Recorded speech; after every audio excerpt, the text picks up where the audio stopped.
विश्व रूप निरूपणम। हनुमान जी बोले, हे रामचंद्र, हे दया सिंधु, आपका अद्भुत विश्व रूप मैं सुनना चाहता हूँ। हे जानकी नाथ, मैं आपका दास हूँ। श्री रामचंद्र जी ने कहा, हे हनुमान सुनो, मैं अपना अद्भुत विश्व रूप तुमसे कहूँगा।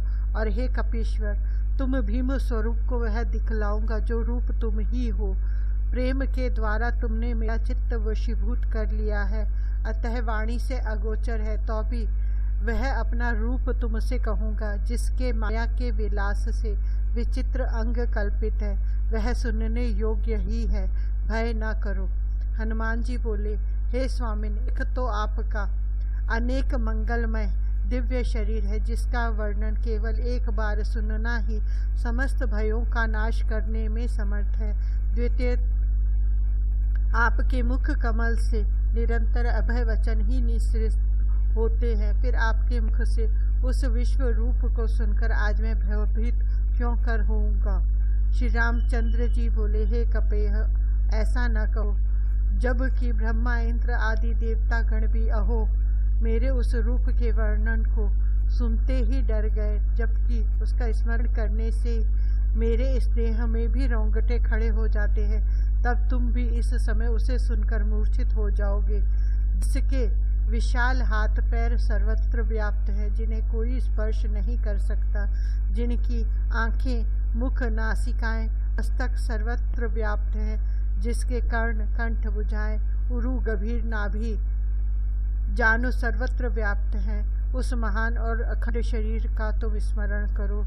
हे मरकट, उस देह के नासिका बिल में ये 14 भुवन उच्छ्वास के साथ मशक के समान भीतर जाकर और उससे निश्वास के साथ पुनः पुनः वे विरल अलग अलग होकर देह में कहीं बाहर निकल आते हैं।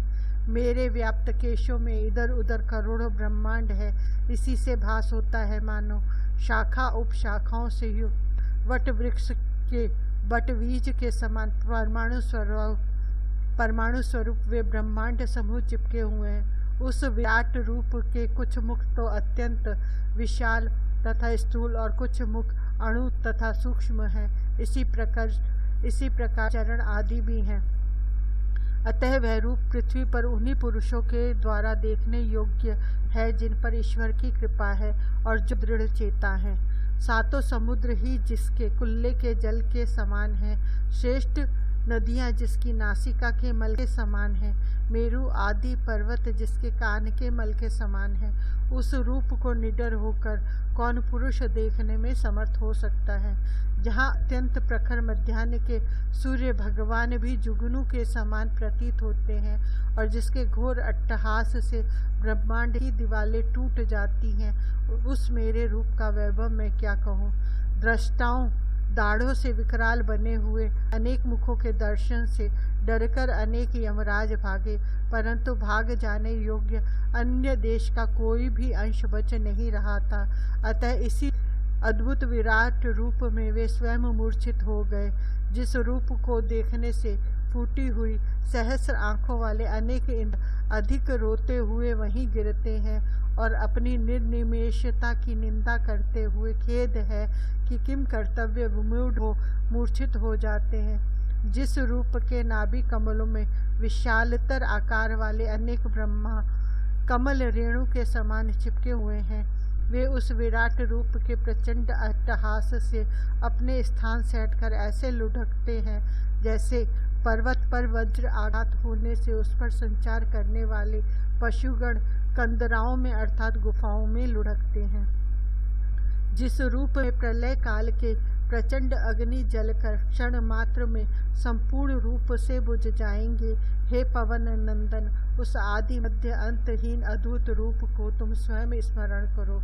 वह रूप कभी हेमाद्रि सोने के पर्वत सुमेरु के समान आप शोभायमान होता है, कभी मैनाक पर्वत के समान स्पष्ट हो जाता और कभी सोने के पर्वत के विचित्र वर्णों वाला होता है। उसे तुम भली भांति स्वाधीन भाव से चिंता करो।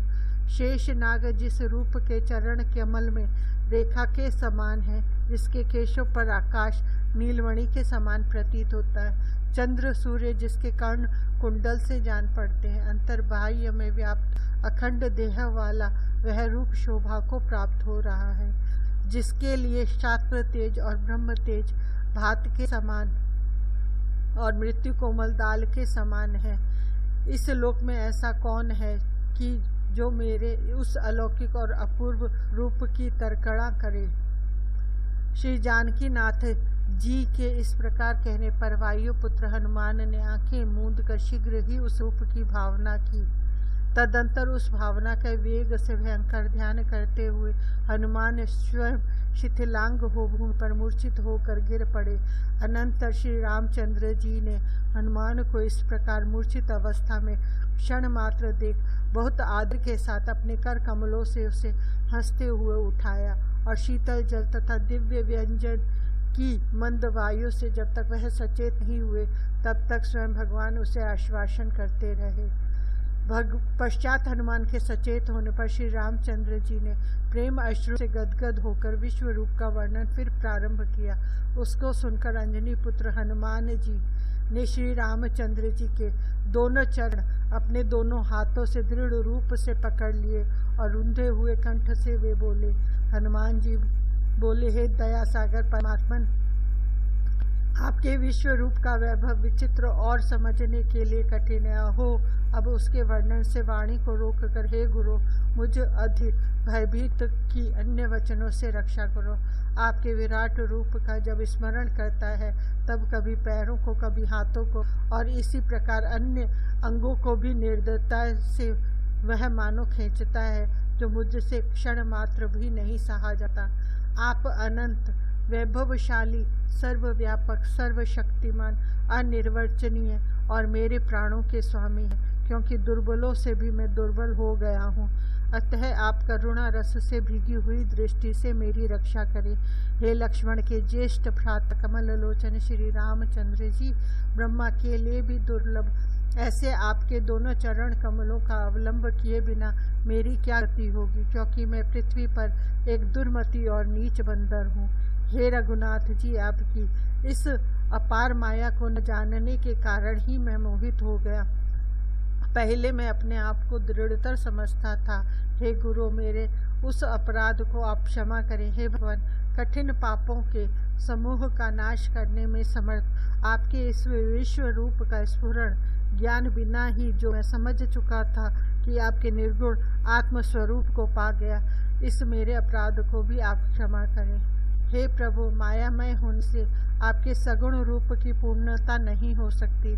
यह जो मैं निश्चय कर चुका था, इस मेरे अपराध को कृपा कर आप क्षमा कर रहे, क्योंकि हे पुरुषोत्तम, अंतर्बाह्य में व्याप्त है। श्री जानकी जी ने आपकी अहर्निश अपार प्रीति देख ईश्वर स्वरूप आपके विषय में भी मेरे मन में अहो आपकी महिमा का चिंतन न करने से अनेक साधारण भाव उत्पन्न हुए थे। मेरे इस महा अपराध को आप क्षमा करें। आंखों में आंसू भरकर रोमांचित हो कांपते हुए गदगद कंठ से इस प्रकार बुद्धिमान हनुमान जी के सरस वचन कहने पर महात्मा श्री रामचंद्र जी ने दया से युक्त होकर भक्त वत्सलता से पूर्ण मधुर और कोमल वचन हनुमान जी से कहा।